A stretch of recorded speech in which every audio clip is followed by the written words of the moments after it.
apparently he's very, very nice because he's Canadian. And we all know Canadians are very nice. So I'm really excited. 90% of my guests are Canadian, and that is because they're all lovely. So obviously this guest is one of Canada's most in-demand voice actors and currently appears as Shadow and Big the Cat in Netflix Sonic Prime, as well as Red and Nida Flyer in Angry Birds Summer Madness.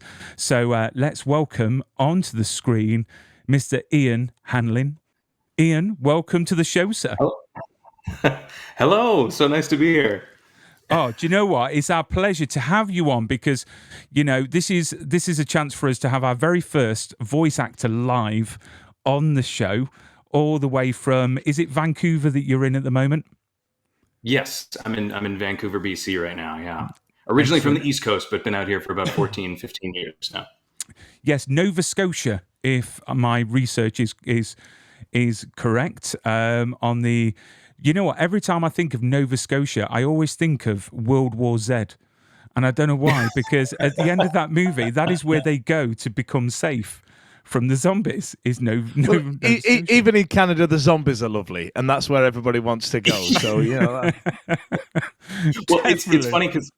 It's funny because I grew up in Nova Scotia, and then I lived in Wales for a time, and then moved back. And those are the two ending locations of the film: are Wales and Nova Scotia. So I've got all my zombie bases covered as far as that goes. Excellent. Well, sorry, Ian. When you say Wales, whereabouts? I lived in Treader Bay for 2 years. So not like Abertawe on Wine Street, pouring out a pop world, having drank too much WKD blues. You know, I'm going for some fried chicken. That Wales. Not as much. I was 9, so it was there was a bit less rowdiness on my end at the time. But. I'd recommend it, but in a weird way. Yeah. Oh, one of these days I got to get back over. I was trying to make my way over there a few years back, but just didn't quite pan out. But I'd love to get back. There's still a bunch of lovely folks still living in the same town, and I'd love to swing by and say hello. Well, I didn't meet any of them. So let's Ian, let's talk about your voice career because I've always wondered. I mean, you know, was this the direction that you always wanted to go in to get into voice acting, or was it acting, or was it something completely else?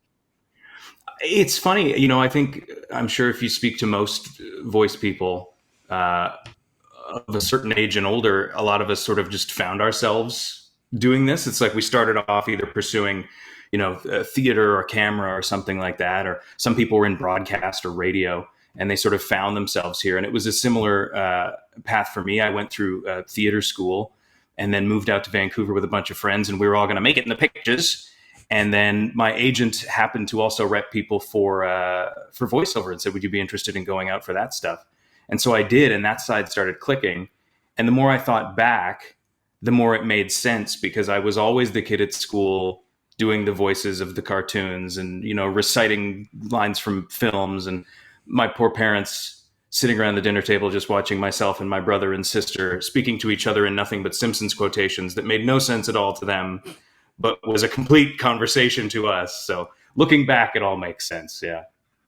I mean, you said in a interview that I think if you talk to the folks that I went to school with and you said that this was what I was going to do for a living, I think a lot of them would go, "Oh, that makes sense." Yeah, I think so. I think it would track pretty well. They go, "That's what he's up to these days." I can see that. I don't think he was crushing it in math, so that makes sense that this is what he's doing. I mean, how hard is the profession? How competitive is it to get into the voice world? I mean, it is certainly competitive, and it seems to be getting more and more popular. Certainly since I've been in the business. I mean, through the pandemic and the year or two before that, it really sort of blew up as a career that people were suddenly very aware of and trying to get involved in. And as you know, people got access to better and better microphones and home recording equipment and all these things, it got easier to sort of involve yourself and get your stuff out there. You know, originally you had to be in a hub town. You absolutely had to be in a place where things were happening. You had to get yourself an agent or you wouldn't get an audition. You had to do all of these things. And now there are all these other avenues And people are coming in from the online fan community doing fan dubs of things, or doing, oh, we're going to do read-alongs of comic books, or we've made our own cartoon or something like that. And you're getting these, or podcasting, obviously, like narrative podcast has been huge. And so you're seeing lots and lots more people coming into the business now. So if anything, it's getting more competitive, but I also think it's getting more exciting because there's just so many more voices and we're hearing so many more people and getting just a lot of fun new ideas. That's a very diplomatic answer, that, Ian. Like, yeah, welcome it. Let's bring everybody in on the game I'm in. You know what I mean? Yeah. I mean, it's tough. And it took me about 6 years of kind of like banging my head against the door of the industry before I was able to kind of crack through. And a big part of that is the people who work a lot are really, really good at what they do. When I was starting out and trying to get into the business, I was going up against people like, Brian Drummond and Sam Vincent and Trevor Duvall and people who had been doing it for years and who I grew up listening to on shows, guys like Scott McNeil and stuff like that. And you have to go one-to-one with them and, come out with the part. So it's hard to do. It's hard to wrestle a part like that away from someone who's so skilled and been doing it for so long, especially because at the beginning you're all nerves and you're just doing everything you can to not make the paper shake as you turn the page and this kind of thing. So it's definitely a journey of getting yourself to a place where you can get yourself hired, basically. Mm. I mean, with obviously the pandemic, that put a lot of barriers in place in the way of going into the studio. So during the pandemic time, did you have to set up your own studio at home to continue work, or was it a case of going into the studio with a lot of sort of protocols to follow? It was more the latter in my case. There's certainly folks out here who did either already have home setups or took the opportunity to go, okay, that's it. I'm going to totally rig up the whole place and really buckle down and do this. But we were very fortunate. We didn't really skip a beat. We went from group records to individual records with, again, a lot of, you got your temperature taken when you showed up at the studio, that whole thing, one person at a time, 15 minutes between people, disinfect the whole room, that whole deal.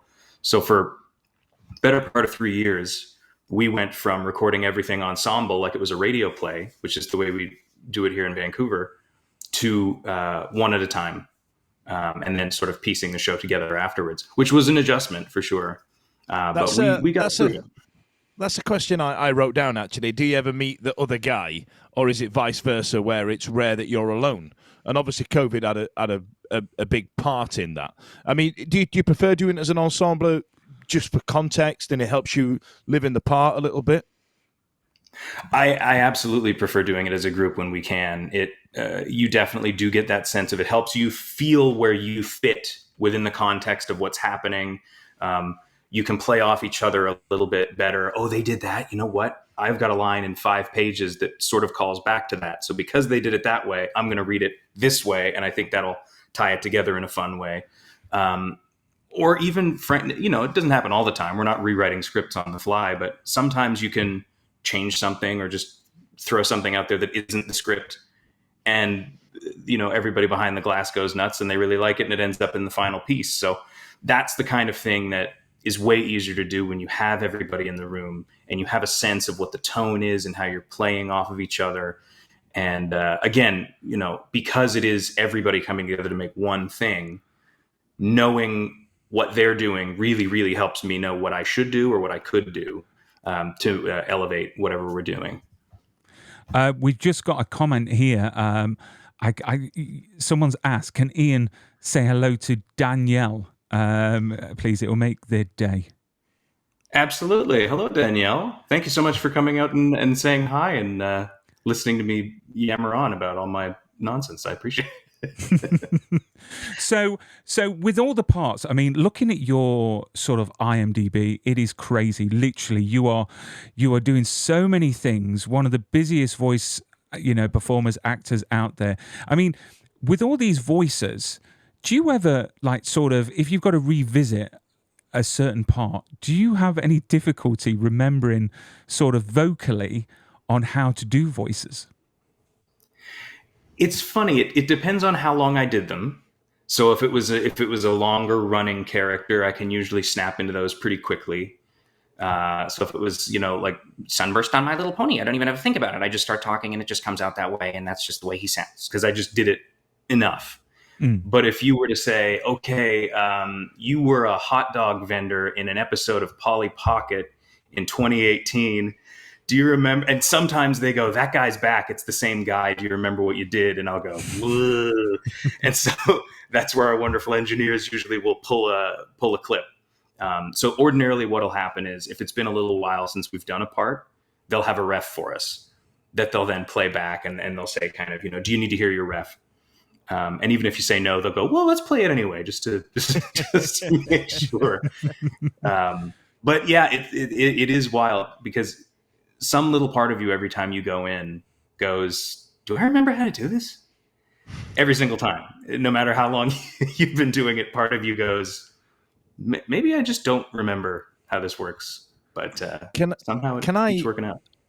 Can I ask you about accents? Do you ever struggle with accents? Just before you came on, Ian, we were talking about the Nottingham accent and around Derby way, and it's quite difficult to get, and it's the same one as Brian's.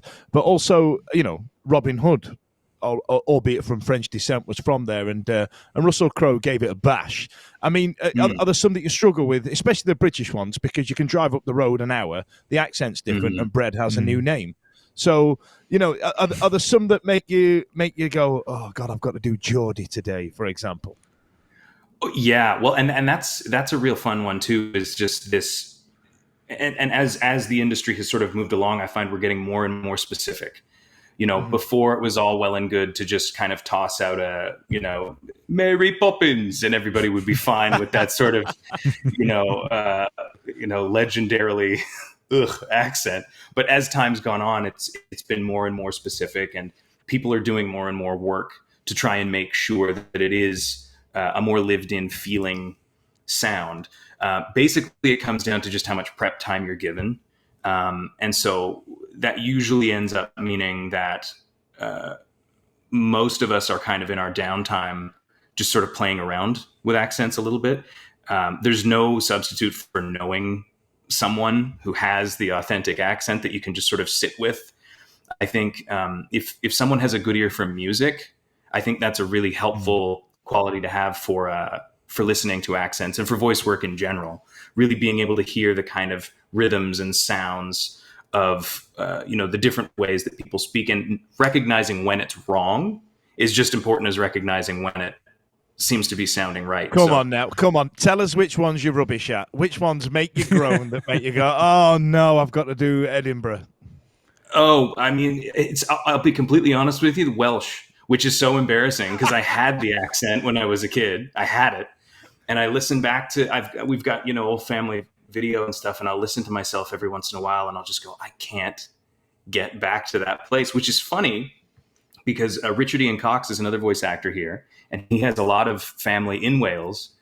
And when I told him that I'd grown up there, he just launched into this pitch perfect Welsh accent that just made me blush. And I thought, oh boy, I gotta put in some man hours on this one. But the sort of infamous difficult to nail accent for voice people tends to be South African. Everybody, tries to struggle against that, and it ends up sounding very Crocodile Dundee all of a sudden, and then shades of Taika Waititi, and sort of, so it's kind of all over the place. But I've succeeded less often than I've failed, but we keep trying. So when we talk about the voices in the actual show, so for example, Sonic Prime that's on Netflix right now. Let's talk about Shadow. How did that voice come about? Was that something that they worked with you to develop, or were you sort of left to your own devices to develop that yourself? So when those auditions came through, it was a smaller group of characters that were originally being cast. It was sort of like the sort of primary 5 characters. And I got a call back for one of them. And then in addition to that callback, they said, we also want you to read this other character, which was Shadow. And so I thought, okay, I'm somewhat familiar with who this character is because they've become something of an internet presence over the last however many years. And so my partner, Caitlin Bairstow, is also a voice actor, and she's very familiar with Sonic. And so she sort of put me through the boot camp of like who this person is and what their deal is. And I watched a little bit of just sort of like a smattering of just the character from a bunch of different people, because I didn't want to get too locked into what anybody else had done before, just because I didn't want to feel like I was just, he figured it out, I'll just do what that guy did. So I tried to just get a sense of who the guy was, and then just going in thinking, well, if it was me, I'd do it like this. And so I just kind of gave him this, fed up, almost older brother energy, who's just like, this would be so much easier if you just let me do it. Why? But it's got to be you. So, okay. And so this level of just like frustration more than rage or any kind of hatred or anything like that. It was just this idea of, this is so annoying that it has to be you and not me. So let me just get us through this. And if you would just listen to me, this would go so much more smoothly. So he came from a place of kind of, what if the coolest guy in the room who could handle this at the snap of a finger, for whatever reason, just can't deal with it. And he's got to go through this other guy who just frustrates the life out of him. So that was a really fun approach. And I really have to give credit to the writers, because they had really made a point of going in there and really putting some meat on the bones of all of these characters to make them all feel very fleshed out and very lived in. So that was great, because it was all on the page, and then it was just kind of on me to not, have a voice crack while I was speaking the lines. But yeah, I tried to just kind of go my own way with him, and we had a table read with the sort of production team, and there were some people from Sega there as well, and they seemed to be on board pretty much from the jump with what I had come up with. Was, yeah, that's kind of exactly what we're thinking. Sometimes you just get lucky, and where you throw the dart is kind of where they were hoping it would hit. And I got very fortunate with Shadow that it kind of landed with what they were looking for.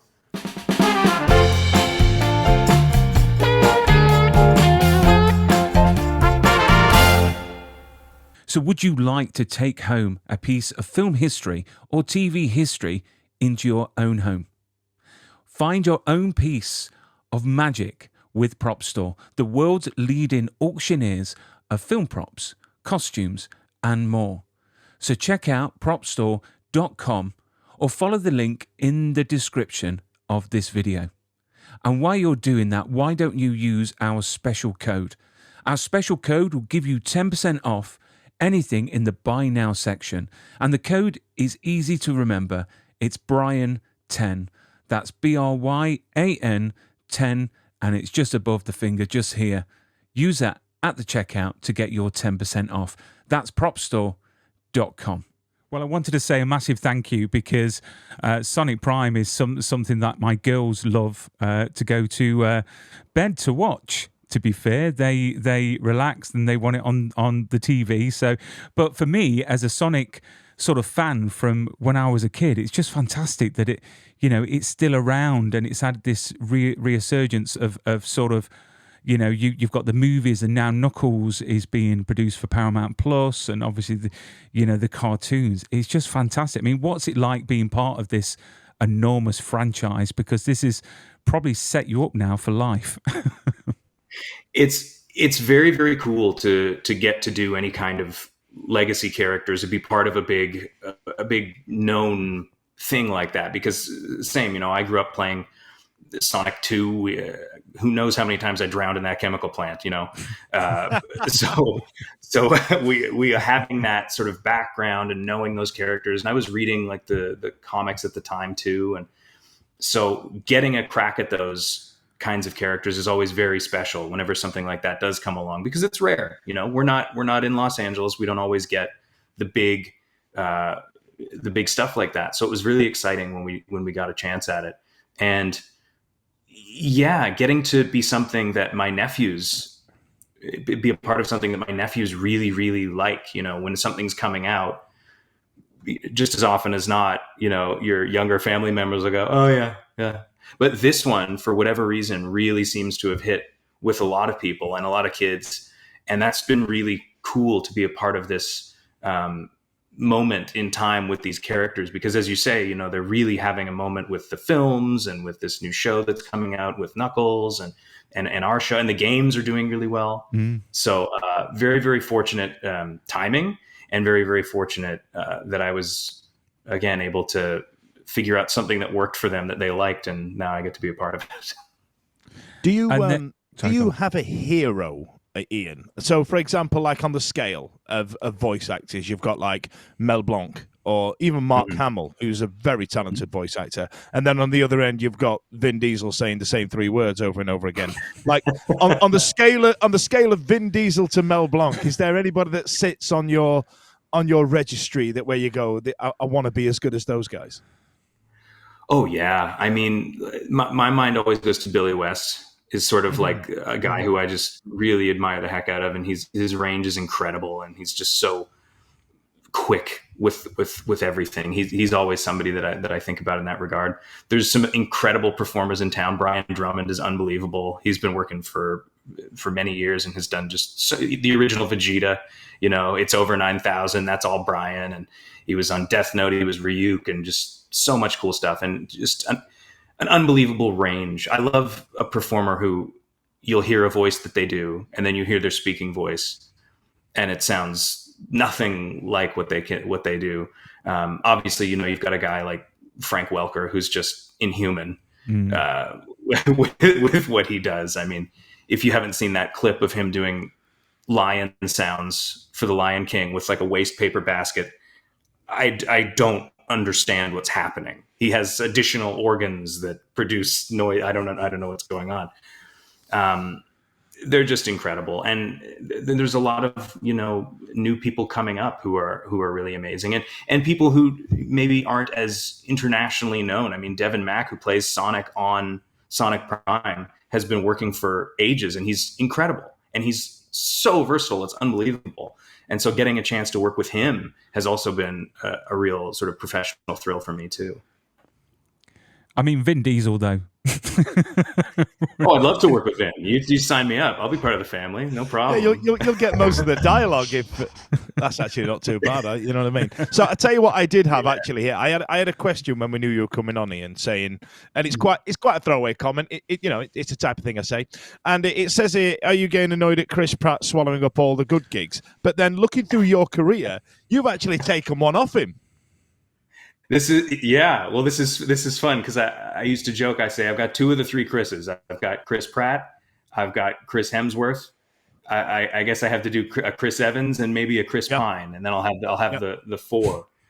But yeah, I mean, it's you know, Hollywood stars have been doing cartoons for a long time, and there's always going to be kind of an emphasis on getting them in the big sort of movie things in particular. Some of them are really, really good at it. Some of them are great at it. You know, I think Jack Black in Super Mario Brothers was fantastic. He destroyed that. It was unbelievable. And I thought Chris did a great job in that too. I thought he was, you know, for all everybody's going like, what's he doing? I thought it was great. He was great. I have a little signed Lego Owen Grady from him that he sent up when I was doing Lego Jurassic World. So that was fun. Amazing. Yeah, you know, it's as long as they're caring about the project, and you can tell that they're taking it seriously and they want it to be good and they want to do a good job. I'm okay with them participating. Now, I'd love to see more, you know, straight up voice people get opportunities on those projects as well. But you know, some of these A-listers are doing a fine job, and that's okay. I mean, I've got to mention here Anne-Marie Campbell. Ninjago is actually something I've never seen. It's something I've never seen, and I need to see it because apparently it is extremely popular. I mean, apparently your character in it, she's got over 600 photos of him, which is so obviously the fans are quite passionate. Yeah, I got to be a Chronix, who was one of 2 brothers who were part of a group called the Hands of Time. And so they were the elemental masters of time. And that was a really fun time. That was one of the first villains I ever got to play for a whole season run. Myself and Michael Dangerfield got to do that together. And that was a blast because villains are always the most fun. They always get to, chew up the scenery and ham it up, and you get to say the big cool lines and then walk away. And so that was a real treat. And he was a bit of a ham of a character too. So that was really fun. I love it. I need to check it out. But Anne-Marie, thank you so much for that comment just there. So obviously your voice is an instrument. It's your livelihood. So have you got a regime on keeping it as supple as it can be and in a healthy way? I mean, do you gargle salt or have you got a regime? There's definitely a couple of sort of little toolbox items that we have. There's some stuff called ninjam, which is like a sort of Chinese herbal medicine that's basically made from honey, and it's thick as molasses, but it really helps if you're having sort of a scrapey kind of day. We'll put it in tea or just do it straight, and that almost every voice actor that I know of has at least one incredibly sticky bottle of it somewhere. Throat coat tea is also great. Phonating with a straw is really helpful. You just sort of blow through a straw and make noises through that. That'll help reset your larynx sometimes. But for me, the big one was just not pushing too hard at karaoke or going to a concert and not trying to fight the band to hear my own voice over the concert. That was another lesson I had to learn. So yeah, self-control and self-reflection, I think, are the big parts of my system. I tell you what, I wish I had the same self-control when it came to karaoke. Now, I tell you what, this is a world I've dabbled with a little bit, and do you know what? All those things you've just told me, I've now made a note of because it's about time I did something with it. But do you do have you got impressions? Is that how do you ever practice? Do you ever go, oh, I've got a really good Al Pacino or Michael Caine or Christopher Walken? You know, the ones that everybody does. Oh yeah, and those were always the big. We called those the waiting room voices because it's like, well, they're never going to let me do this on the show. So in the waiting room, everybody starts trying to out Walken each other. So everybody's doing that sort of, they have their version, they have their guy, and they'll come through and they'll do that. And then all of a sudden, someone will take it from Walken and they'll start getting very Robert De Niro, getting a lot more serious, taking that direction. And then all it takes is one person to get into Arnold Schwarzenegger, and then everybody suddenly, they're all going and they're doing the Arnolds, and then that's coming through, and then the Jesse Ventura's spin out of that, and it keeps just going and going and going and going. So everybody loves fiddling around with those. And I mean, if you have a pet, just talk to your pet like Stallone all day and watch them go crazy. It's the best. That is genuinely so weird because that's what I used to do. I live on my own, which may shock you. And I used to have a cat, and I used to walk up to him and go, "Does this sound like Robert De Niro in the scene from Heat?" And I'm just talking to the cat, going, "Brother," you know what I mean?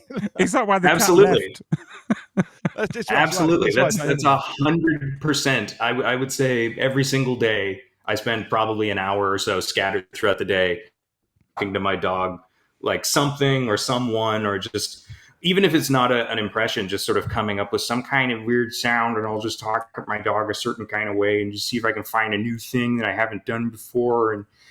But it's like bouncing it off a person, but they can't say, "What are you doing?" They just look at you like, "What are you doing?" So it's a safe way to experiment. Made my day. Because Dan, you do a Walken impression as well. Walken? I can't do Walken. I can't do it. It's the one that evades me because it's the lack of punctuation. And you come in and I don't know if you do it yourself, Ian, where it's like you have like a set phrase to kick into it. Like, so for example, if I wanted to do a Welsh accent, I'd start with, "Oh, what it is," and then I'm in. Right. So for example, with Christopher Walken, you have to do the set phrase and you have to go, and then it kicks in for 8 long years. And that's where the magic happens. It's true. And I've heard that from many other voice people. I've got a great buddy in town, Bill Newton.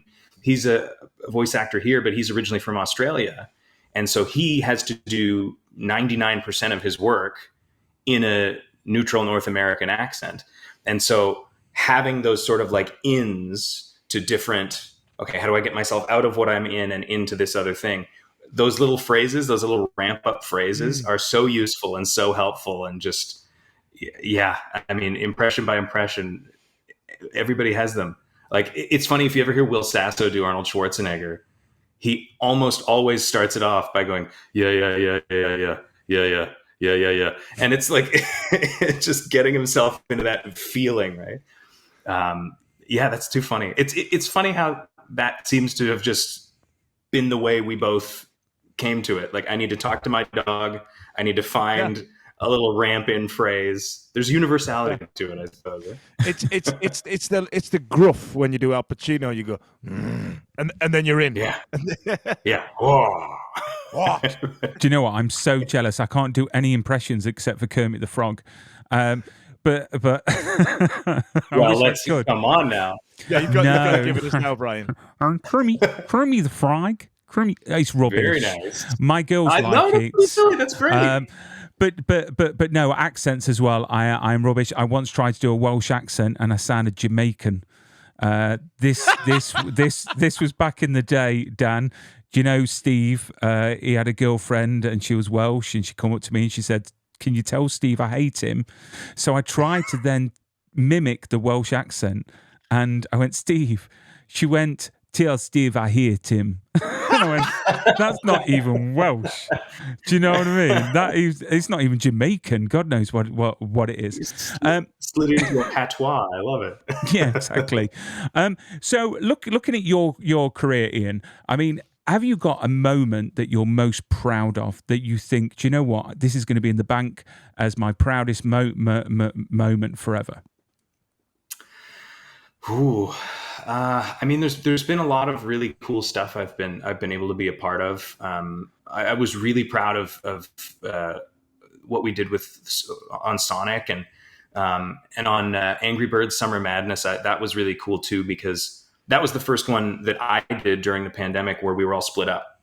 So that was the one that we all kind of did in isolation, and I was playing two different characters on that. And I was really kind of curious about, how is this all going to fit together? Am I going to be way up here, or am I going to be way down here when everybody else is up here? And so I really had to put a lot of faith in our director, Terry Clausen.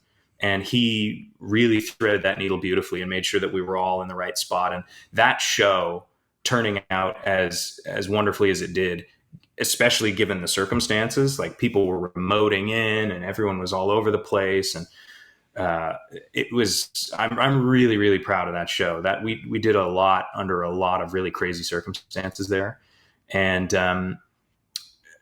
My Little Pony too. I've been really blessed by the super positive response there. A lot of people were really, really enthusiastic about that. And that was one early on in my career where I went in for the audition and I got a call back and they brought me in and I was going to do exactly what I did. And I got about 3 lines in and they stopped me and they said, less cartoony. And I had previously panicked about that kind of thing, being like, oh, but that's what you brought me back in for that. So what do you, and I just remember having a moment where I just thought to myself, take the note, just take the note. And I did. And I just toned it down a half step. And the director turned around and he was like, all right, great, get out of there. Thanks so much. And I left. And then I got a phone call 20 minutes later and they're like, you got it. And that recognizing that I was at a place in my career where a note or being told to change it wasn't going to be like, well, what am I supposed to do? Just take the note and roll with it. And recognizing that I could do that and I had gotten to another sort of place, that was a super proud moment for me of just going, yeah, I can adjust it. Doesn't mean I did it wrong. They just want me to change it. There was, I mean, looking back at that audition you're being very modest here, Ian. You played about 14 characters in that first run of My Little Pony, and then as I go down, you've got like one, which kind of means you've made it as an actor, right? You're not the jobbing voice actor anymore that's filling it in. Like it's like this is the guy, he plays this one guy. You're like, is it Yardley Smith who plays Lisa Simpson, and that's it? You know what I mean? Like you're Snip now. That's it. Yeah, it's like, this is you. You're the guy. It is fun because usually, if you're one of like the core sort of people on the show, they'll tend to throw you less of the other stuff because they're trying not to get too much bleed between voices. But I always also love, and that's great. But I also love coming in as like a guy on for the day, because then usually it's like, okay, we've got you for this one. But we also have these 3 other things that each have like 2 or 3 lines, and can you just come up with all of it? And sometimes you don't find out until you're there and you're recording, and it's like, oh, on page 6 there's a principal, Ian, that's you, and then on page 20 there's a dog catcher, Ian, that'll be you, and you're just okay, but that's the record, so you've got to just try something. And those are really fun because you get to just totally take a big swing in front of a bunch of people who also are taking big swings. And it's awesome when it works, and it's just as fun when it totally falls flat and does not work at all, because everybody knows, and it just becomes this big, like, what was that, as soon as the take ends. And those are the best. That's what I like the most about recording with a group of people, is just seeing everybody's choices. When they work, it's amazing, and when they don't work, it's amazing. That is awesome. I mean, I'm looking at the time now. Literally, we could chat for absolutely hours. We really could. But I've got another question. So say, Ian, that 2 slightly middle-aged men wanted to get into voice acting, you know, and they wanted that shot of actually doing not impressions for one, because he's not very good, but the other one's very good. How would they get into the business? What advice would you give them? Well, the first bit of advice I give to everybody is get comfortable with just your normal voice before you're going to worry about doing any kind of other character stuff. That's all great and that's all awesome, but you really need to understand the parameters of your normal speaking voice, how high it goes, how low it goes, without pushing it into like another thing. And then from there, if you understand that, it makes everything else so much easier, because you know, okay, I'll go to the left of this, or I'll go above that. And so really understanding just your normal speaking voice and being comfortable with hearing it back, which is a lot. I know hearing our own voices back is like, oh, really? But getting comfortable with that. And then there's a lot of really, really cool fan-made stuff that just does casting through Twitter, where they're like, hey, submit a sample or submit this. If you can put together a voice demo, which, I mean, again, getting easier all the time, right? You used to have to find a studio and track down an engineer and get a bunch of scripts from these things and then pay all the stuff to get it. You can put something together to show, you know, as like a start, to show what you can do so much easier now than you could 15 years ago.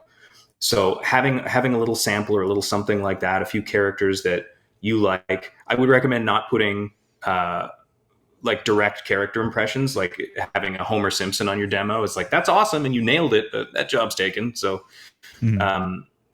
I tend to lean more into like archetypes, you know, give us like a strong hero type, give us maybe more of a nerdy thing, give us like a scientist or whatever. Having that, a little bit of that. And then there's, again, all sorts of fan-made stuff getting made online. And they're always in need of people who are willing to come out and sort of like lend their voices to things. I would maybe recommend away from the pay to play stuff, like Voices 1, 2, 3 and stuff like that, just because, one, I'm always a little bit dubious about paying to audition. I think that's a little bit predatory, and you know, in the professional agent sort of side of it, that doesn't happen. You don't pay to audition. And a lot of them now too have little riders written in where it goes, oh, by the way, we can take your auditions and we can take your work and we can make AI stuff out of it. And then that's one and done. You got the one job and now they've got your voice and they don't need to ever hire you again. So I'd be very careful about those. But yeah, honestly, direct casting through Twitter can be a lot of fun. Ask around. There's a very, very, very vibrant voice community online. And just make sure that that you're having fun, and that if you are signing anything, make sure that you're reading it, I've made that mistake before. I didn't properly read something that I signed. So just make sure you read everything properly, and never lose that sense of play when you're doing it. I think there's a real temptation to get it right. And, they're asking for this, so I need to give them exactly. But what makes us interesting is that each of us brings something unique. And so I always try to think of it as, here's how I'd do it. And that might not be the way you want it done, and that's totally fine. I think if it was me casting it, I'd do it this way. And so just being open to making that offer. And if it doesn't go our way, it doesn't go our way. Most of them don't go our way, but some of them do. And that's great when it happens. That is awesome advice, Ian. Ian, thank you so much for coming on to the show. It's been an absolute pleasure. We would love to have you on again in the future. So if you want to come on again and we could talk about future projects, that would be awesome. But Ian, thank you so much for coming on to the show. Keep safe and stay super, Thank you. as they say. All right, sir. Thanks so much. You too. Take care. Bye-bye.